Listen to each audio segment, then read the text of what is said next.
Mari kita berdoa. Ya benar Tuhan, sungguh besar kasih-Mu kepada kami, orang berdosa ini, sehingga Engkau rela mengorbankan diri-Mu bagi kami. Walaupun kami berdosa, Engkau begitu mencintai kami. Tuhan, hari ini kami datang merendahkan diri di hadapan-Mu. Kami mau disapa oleh kebenaran firman-Mu.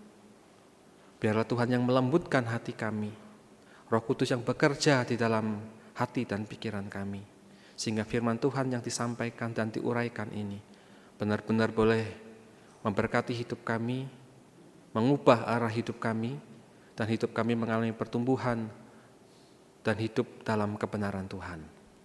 Berfirmanlah kepada kami ya Tuhan, dan kami siap untuk mendengar. Dalam nama-Mu Tuhan Yesus kami berdoa. Amin.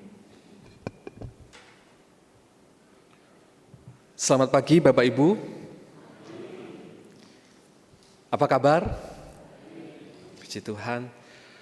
Saya selalu bersyukur dan bersukacita ketika melihat anak-anak Tuhan begitu setia beribadah kepada Tuhan, setiap minggu datang ke rumah Tuhan, di tengah-tengah dunia ini yang sudah tidak peduli tentang Tuhan, tidak peduli tentang agama, tetapi Jemaat GKI Sion masih setia beribadah kepada Tuhan. Saya sebagai hamba Tuhan sungguh bersukacita dan bersyukur. Tema kita hari ini adalah hidup menyenangkan Allah. Mari kita membaca Alkitab kita di dalam Injil Matius pasal 21 ayat 1 sampai 11.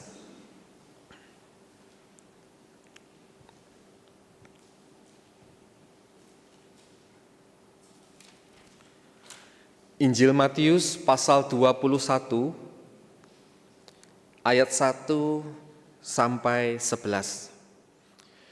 Silakan Bapak Ibu Saudara-saudara untuk menyimaknya, saya akan membacakannya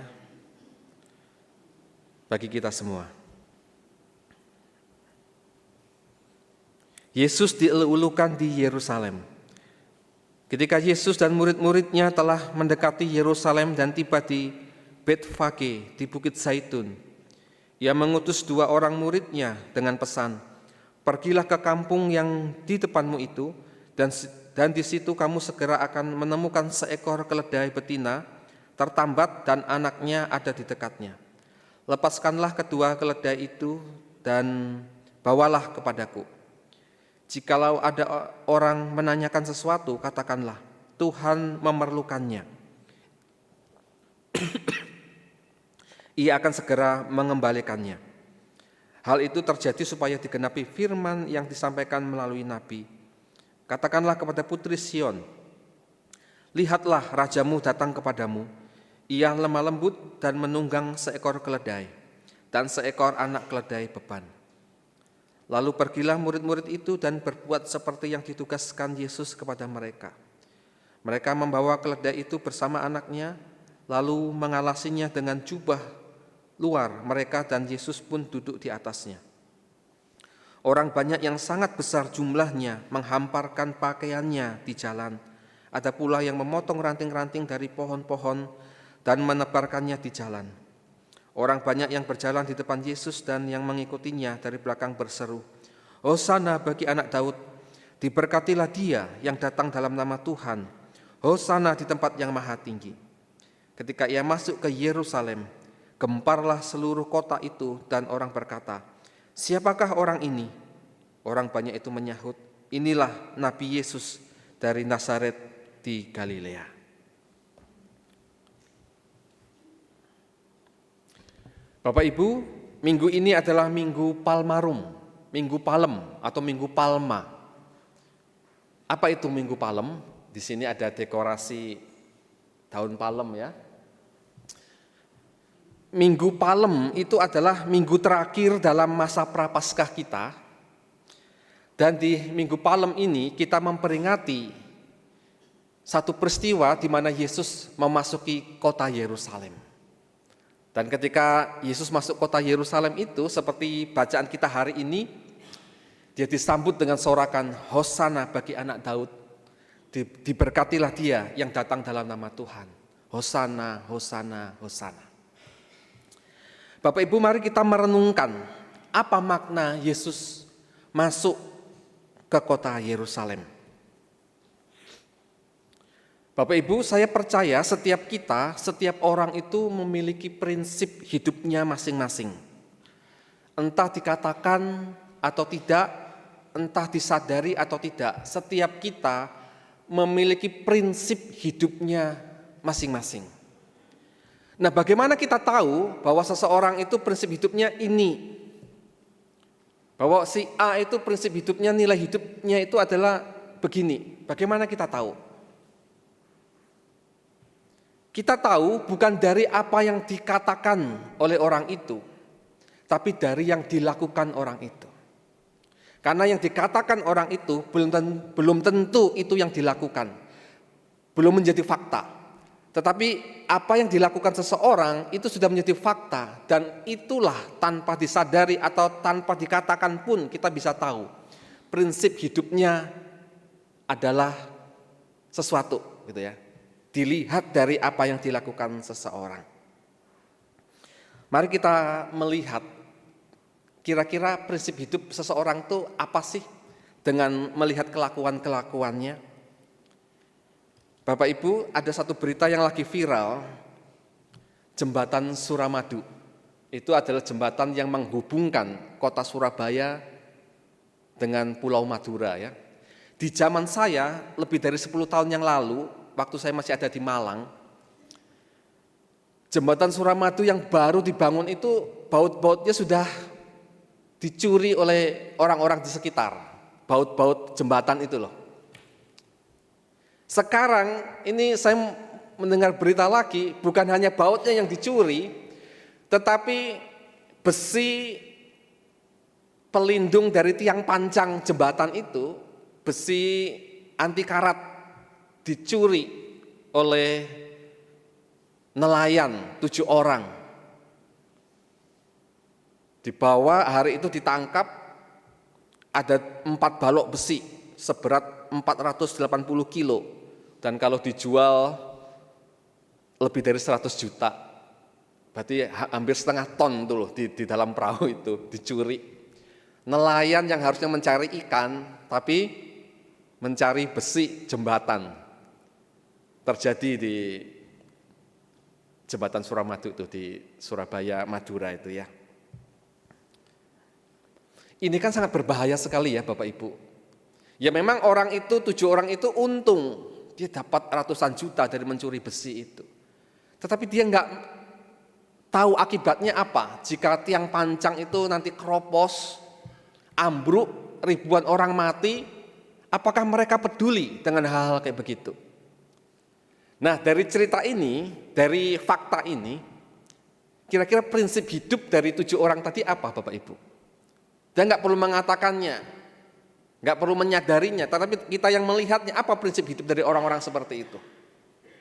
Prinsip hidupnya, hidup untuk diri sendiri, untuk menyenangkan diri sendiri. Orang lain bagaimana? Orang lain masa bodoh bukan urusan saya, enggak perlu saya pikirkan, mau rugi mau mati bukan urusan saya, yang penting saya untung, yang penting saya makmur, yang penting saya hidup enak. Orang lain mau mati, mau kaya, mau ketimpa jembatan nanti bukan urusan saya. Ini prinsip hidup yang kalau boleh saya katakan primitif, tidak bisa jadi berkat. Ini prinsip hidup yang sangat jelek. Tapi banyak orang menghidupi prinsip hidup seperti itu. Satu lagi, ini musim lebaran ya, banyak orang mudik, jalan macet, padat. Saya di medsos melihat ada banyak kejadian orang itu nggak mau ngantri, nggak mau ikut antrian yang panjang itu. Akhirnya dia mengambil jalur yang punyanya orang lain, harusnya yang untuk yang berlawanan arus itu, tapi dia ambil jalur di situ, akhirnya ketemu mobil sama mobil gitu kan. Yang ini jadi macet, rugi, yang ini pengen cepet duluan, nggak mau macet-macetan, akhirnya terkunci di situ. Dia ingin diutamakan, didulukan, nggak peduli jalan orang diambil.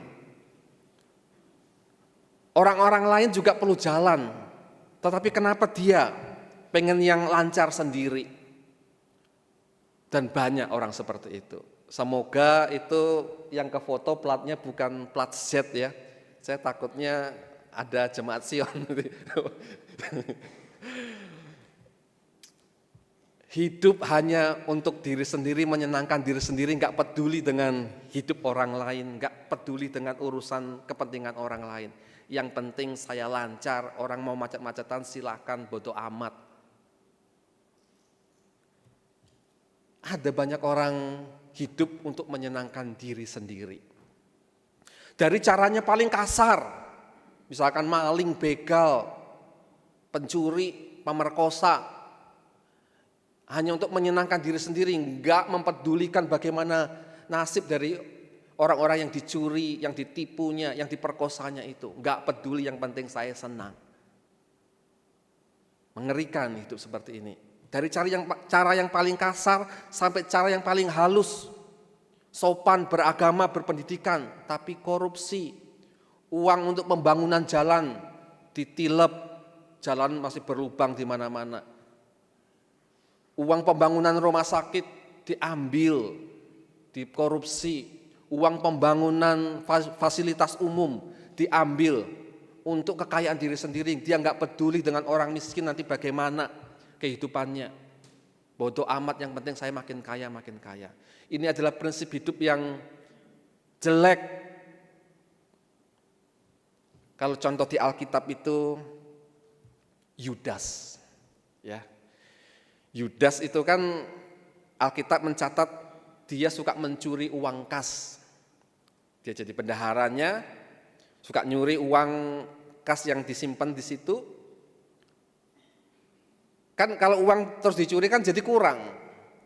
Makanan untuk banyak orang jadi berkurang. Tapi dia nggak peduli, yang penting kan perut saya sendiri. Bodoh amat dengan orang lain. Yudas seperti itu. Dan terakhir apa yang dilakukan Yudas? Dia menjual Yesus dengan 30 keping perak demi keuntungan sendiri. Bodoh amat, dia adalah guru saya, nggak ambil pusing. Saya dicap pengkhianat, nggak ambil pusing. Yang penting saya dapat uang banyak. Hore, merdeka. Hidup menyenangkan diri sendiri sangat rendah sekali. Tetapi yang kedua, Bapak Ibu, ada satu prinsip lagi, yaitu hidup menyenangkan orang lain. Kalau yang prinsip hidup seperti ini bagaimana ya? Hidup menyenangkan orang lain. Apakah ada orang itu hidup untuk menyenangkan orang lain? Ada tidak? Ada.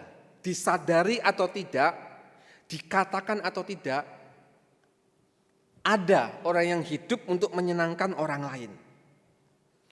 Pada dasarnya orang-orang yang punya hidup menyenangkan orang lain itu, punya prinsip hidup menyenangkan orang lain itu, mereka itu adalah orang yang baik, orang yang polos. Orang-orang ini tidak ingin melihat orang lain kecewa karena dirinya. Karena itu dia berusaha menyenangkan orang lain di sekitarnya. Dan untuk menyenangkan orang lain itu, ia berkorban banyak. Korban materi, korban energi, tenaga, korban pikiran, korban perasaan. Pokoknya ditipu aja kerjaannya. Ngalah terus, karena dia tidak ingin mengecewakan orang lain. Kalau orang lain minta tolong, tolongin aja terus dan terus. Ngalah prinsipnya. Ngalah dan ngalah. Tidak berani berkata tidak. Selalu mengatakan iya. Ada orang hidup seperti itu, disadari atau tidak. Dan biasanya tipe ini, orang yang punya prinsip hidup menyenangkan orang lain, selalu jadi korban dari tipe yang pertama tadi. Orang yang hidup menyenangkan diri sendiri. Yang tadi satu pelaku, ini yang jadi korbannya. Terus dibohongi terus. Ini berusaha untuk menyenangkan orang lain, tapi orang lain itu nggak puas, terus menuntut dan menuntut. Dan namanya menyenangkan orang lain mana ada puasnya. Makin dimanfaatkan, oh orang ini gampang banget ya dibohongin, gampang banget ditipu. Ya udah terus jadi sapi perah. Akibatnya apa Bapak Ibu? Akibatnya hidup menyenangkan orang lain itu sangat lelah sekali. Lelah sekali. Dia dikasih masukan, ada 1001 masukan dari banyak orang, dan dia merasa harus melakukan 1001 masukan itu. Karena dia ingin menyenangkan semua orang. Lelah. Hidup seperti itu. Selain lelah, kita akan kecewa. Hidup menyenangkan orang lain itu akan kecewa. Sebab manusia yang kita senangkan itu bisa membalas dengan keji apa yang dengan tulus kita lakukan kepada mereka. Kita sudah baikin mereka, sudah korban habis-habisan, kita bisa ditikam dari belakang, tak kalah kita dianggap sudah tidak pro dengan orang itu. Tanpa kita sadari kita bisa hidup seperti itu. Hidup menyenangkan orang lain. Di dalam bacaan kita hari ini, di ayat yang ke-8, kita diberitahu bagaimana sifat manusia itu sesungguhnya. Ayat yang ke-8 dikatakan begini. Orang banyak yang sangat besar jumlahnya menghamparkan pakaiannya di jalan, ada pula yang memotong ranting-ranting dari pohon-pohon dan menyebarkannya di jalan. Lanjut ayat 9. Dan orang banyak yang berjalan di depan Yesus dan yang mengikutinya dari belakang berseru katanya, Hosana bagi anak Daud, diberkatilah dia yang datang dalam nama Tuhan, Hosana di tempat yang maha tinggi. Bapak Ibu, siapa yang dikatakan orang banyak mengikuti Yesus ini menuju Yerusalem? Siapa orang banyak ini? Orang banyak ini penggemar Yesus. Dari luar Yerusalem, baik dari dalam Yerusalem, dari belakang, dari depan menyambut Yesus. Berteriak Hosana, memuji Yesus. Karena apa? Dalam pikiran mereka, Yesus ini datang sebagai Mesias, sebagai pembebas Israel. Dalam pikiran mereka, Yesus akan merobohkan pemerintahan Romawi, akan melepaskan Israel dari penjajah. Karena itu mereka mendukung, memuji Yesus dan bersorak, Hosana bagi anak Daud. Tetapi tidak selang beberapa lama, hanya dalam hitungan hari, orang banyak ini akhirnya berteriak, salibkan dia, salibkan dia. Berubah hanya hitungan hari. Kenapa mereka berubah? Karena Yesus yang mereka amati yang sudah masuk ke Yerusalem itu, kok bukan Mesias yang menunggang kuda, yang membawa pasukan akan menggulingkan pemerintahan Romawi itu. Malah ditangkap, gak ada perlawanan lagi. Mereka kecewa, ini bukan Mesias, ini Mesias gadungan. Lalu yang kemarin-kemarin mereka berteriak Hosana bagi anak Daud, sekarang mereka berteriak salibkan dia, salibkan dia. Apa yang kita lihat dari peristiwa ini? Hati manusia itu cepat berubah. Hari ini dia bisa ada di pihak kita, memuji-muji kita. Esok hari dia bisa memaki-maki kita hanya karena kita tidak menyenangkan dia. Hanya karena pikiran kita tidak sejalan dengan pikirannya.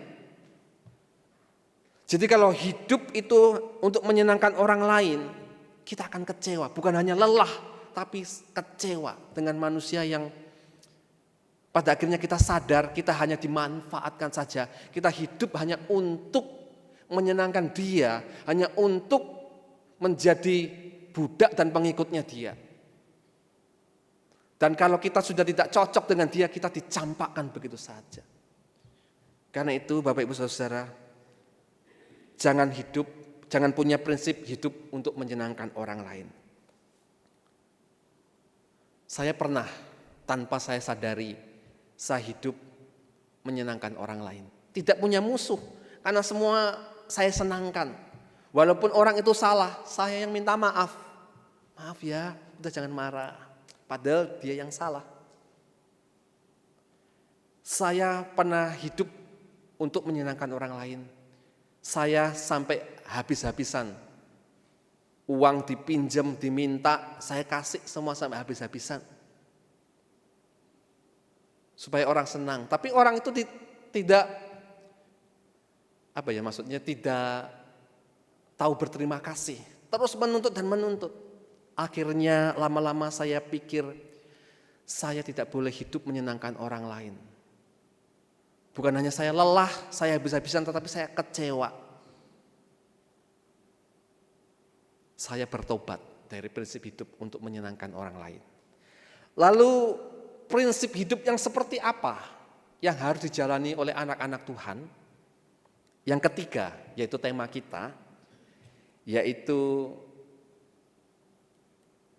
hidup menyenangkan Allah. Ini prinsip hidup yang baik yang harus dihidupi oleh anak-anak Tuhan. Hidup menyenangkan Allah. Kalau kita punya prinsip hidup menyenangkan Allah, pasti kita memaksa diri untuk taat mengikuti kehendak-Nya. Dan saat kita bisa menyenangkan Allah, kita juga bisa memperlakukan diri, mengasihi diri dengan tepat dan benar, dan juga bisa mengasihi, memperlakukan orang lain dengan tepat dan benar, tidak berlebihan, seimbang. Tetapi kita harus mendahulukan hidup menyenangkan Allah. Karena Tuhan Yesus pernah mengatakan begini, kasihilah sesamamu manusia seperti mengasihi dirimu sendiri. Kadang kalau kita hanya menggunakan prinsip yang kedua tadi, kita hanya mengasihi orang, kita tidak memedulikan diri sendiri. Padahal Tuhan bilangnya kasihi orang lain seperti mengasihi dirimu sendiri. Diri sendiri harus dikasihi, harus diperhatikan, baru kita juga bisa mengasihi orang lain. Dan kalau ini bisa dilakukan dengan seimbang, maka Allah disenangkan. Itulah kehendak Tuhan, mengasihi manusia seperti mengasihi diri sendiri. Dan celakanya kita merasa menjadi juru selamat, kita mengasihi orang habis-habisan, kita enggak mempedulikan diri sendiri. Itu enggak baik, enggak seimbang, ya. Hidup menyenangkan Allah, kita bisa memperlakukan diri dengan baik dan juga bisa memperlakukan orang lain dengan baik dan benar. Dan orang yang memiliki prinsip hidup menyenangkan Allah, dalam hidupnya ia rela dipakai Tuhan walaupun tidak mendapatkan keuntungan duniawi. Ia rela berkorban dan melayani demi kehendak Allah. Dan itu dicontohkan oleh Tuhan Yesus ketika dia masuk Yerusalem. Tuhan Yesus tahu Yerusalem itu adalah gerbang penderitaannya. Di pasal sebelumnya Tuhan Yesus mengatakan kepada murid-muridnya berkata begini, sekarang kita pergi ke Yerusalem dan anak manusia, artinya aku, akan diserahkan kepada imam-imam kepala dan ahli-ahli Taurat, dan mereka akan menjatuhi dia hukuman mati. Yesus tahu pergi ke Yerusalem adalah mengantarkan nyawanya. Nah, kalau kita membaca ceritanya lebih lengkap, waktu Yesus mengatakan begini, Petrus menarik Yesus, memarahi Yesus, menghardik Yesus. Jangan pergi ke Yerusalem, kalau itu bahaya, kita nggak perlu pergi ke sana. Baik ya Petrus seperti itu. Mungkin Petrus ini mewakili kita, Tuhan jangan pergi ke sana kalau itu bahaya. Kita hindari saja. Tapi Tuhan Yesus mengatakan apa? Enyahlah iblis, kamu hanya memikirkan kepentingan apa yang dipikirkan manusia, tapi kamu nggak pernah memikirkan apa yang dipikirkan Allah. Jadi Yesus pergi ke Yerusalem, walaupun itu adalah gerbang penderitaannya, demi menyenangkan kehendak Allah Bapa. Dia rela pergi ke sana. Dan dia taat kepada panggilan itu, dan akhirnya kita tahu setelah Yesus memasuki Yerusalem, dia ditangkap, dia disiksa, dan akhirnya disalibkan. Semuanya dilakukan Yesus untuk menyenangkan Allah Bapa yang mengutusnya. Dari sini Bapak Ibu Saudara, kita diajar untuk memiliki prinsip hidup menyenangkan Allah. Menyenangkan Allah itu adalah jalan utama dan kita harus melakukannya walaupun kita harus menanggung banyak penderitaan dan kita harus berkorban banyak hal demi menyenangkan Allah. Apakah kita sudah hidup menyenangkan Allah? Saya akan memberikan ilustrasi ini. Kapak, ya. Bapak Ibu, andaikan kita ini adalah kapak, ya. Pertanyaan saya bagi kita semua. Kita mau menjadi kapak yang dipakai oleh pemiliknya atau mau menjadi kapak yang disimpan? Apa jawaban kita? Oke, sebelum menjawab, enak mana sih kapak yang dipakai dengan kapak yang disimpan? Terus terang, enak mana? Ya enak yang disimpan lah. Disimpan atau dipajang atau ditaruh di gudang. Kapak yang dipakai dia harus diasah. Diasah itu sakit. Dikikis kan? Apa? Terus setelah diasah, diapain? Dihantamkan di pohon, di kayu karena dipakai dan itu sakit. Sedangkan kapak yang disimpan tidak diasah, tidak dihantamkan di kayu, enak. Sekarang saya tanya kepada Bapak Ibu, mau memilih kapak yang dipakai atau tidak dipakai? Apa jawabannya? Tidak ada jawaban. Oh, saya nggak mau milih jadi apa sih Bapak Ibu? Pilihannya cuma dua. Ini benar-benar ini harus kita renungkan baik-baik dan harus ada jawabannya. Mau jadi kapak yang dipakai atau tidak dipakai?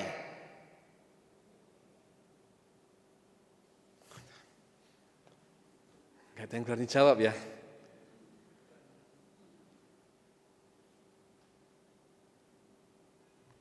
Oke, saya tidak memaksa. Biarlah Tuhan mendengar jawab. Mungkin ada jawaban tapi dalam hati kali ya. Oke, nggak apa-apa. Kalau saudara memilih menjadi kapak yang tidak dipakai, saudara akan karatan. Walaupun tidak dipakai, enak memang, tapi akan karatan. Kecuali kapaknya emas ya. Ini kapak yang besi ya. Kalau yang besi itu pasti karatan. Tidak bernilai. Nilainya hanya seonggok besi yang karatan. Enggak dipakai. Tetapi kapak yang dipakai itu pasti tidak karatan. Kenapa ya? Kalau kapak dipakai itu enggak karatan. Kalau yang tidak dipakai disimpan di gudang pasti karatan. Kita sebagai manusia, kalau kita memilih tidak mau dipakai, ya enak bagi diri sendiri, tapi tidak bernilai apa-apa hidup kita. Tidak bernilai bagi kerajaan Allah, karena nggak mau dipakai. Tapi kalau kita mau dipakai oleh Tuhan, memang dipakai Tuhan ada kesusahannya, korban waktu, korban tenaga, korban pikiran, korban perasaan, bahkan korban uang. Belum lagi diomongin orang tadi ya, sudah korban banyak hal, masih dituntut orang harus begini-begini. Enggak enak dipakai Tuhan, misalkan melayani di gereja. Tetapi hidupmu bernilai, menyenangkan Tuhan yang memakaimu. Seperti kapak tadi. Bapak Ibu saudara yang dikasih Tuhan, di dalam gereja itu selalu ada 3 macam orang ini. Yang pertama tadi, orang Kristen yang hidup untuk menyenangkan diri sendiri. Ada dan masih ada. Orang-orang seperti ini tidak membiarkan dirinya rugi, tidak mau dipakai, tidak mau memberikan waktunya, tidak mau memberikan tenaganya, tidak mau memberikan uangnya, hanya mau senangnya saja, enaknya saja, hanya mau menuntut, tidak mau dituntut, hanya mau dilayani dan tidak mau melayani. Itu tipe orang pertama. Tipe orang kedua dan masih ada di gereja. Orang Kristen yang hidup menyenangkan orang lain, melayani karena orang lain, ke gereja karena orang lain. Akibatnya lelah dan kecewa. Saya sudah melayani Tuhan tapi kok enggak pernah dipuji oleh Los Romeo ya. Padahal saya setiap minggu loh melayani Tuhan. Enggak pernah diperhatikan oleh Los Romeo. Kecewa, tidak ke gereja lagi. Saya sudah rajin loh, tapi kok Loser Rominya itu enggak memperhatikan saya ya, misalkan gitu ya. Kecewa lagi. Berarti saudara itu datang ke gereja melayani Tuhan karena saya kali ya. Harusnya karena siapa? Harusnya karena Tuhan. Jadi jangan juga hidup untuk menyenangkan orang lain. Saudara akan lelah dan kecewa. Yang paling baik itu adalah orang Kristen yang hidup untuk menyenangkan Allah. Ia rela memasuki Yerusalem, memberi diri untuk dipakai Allah, korban waktu, tenaga, pikiran, bahkan uang, dia jalani dengan sukacita. Karena ia tahu itulah yang menyenangkan Allah. Saya ke gereja karena Allah, walaupun tidak ada yang memperhatikan saya. Saya melayani karena Allah, walaupun saya tidak mendapatkan sanjungan, pujian, atau apresiasi, saya tetap setia melayani Allah. Saya hidup karena Allah dan untuk Allah. Walaupun sekarang ekonomi lagi susah, saya tidak mau ambil jalan pintas. Saya tetap mau hidup dalam kebenaran karena saya tahu itu yang menyenangkan Allah dan itulah jalan yang utama. Mari kita belajar hidup untuk menyenangkan Allah, bukan menyenangkan orang lain dan juga bukan untuk menyenangkan diri sendiri. Amin, mari kita berdoa.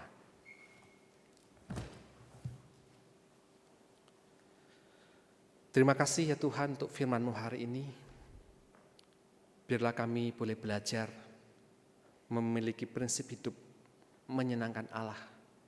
Walaupun untuk itu kami rela memberi diri untuk diasah, bahkan dipakai oleh Tuhan dengan berkorban waktu, tenaga, pikiran, bahkan perasaan.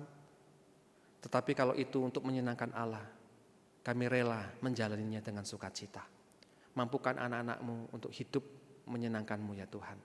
Ini doa kami dalam nama Tuhan Yesus kami berdoa. Amin.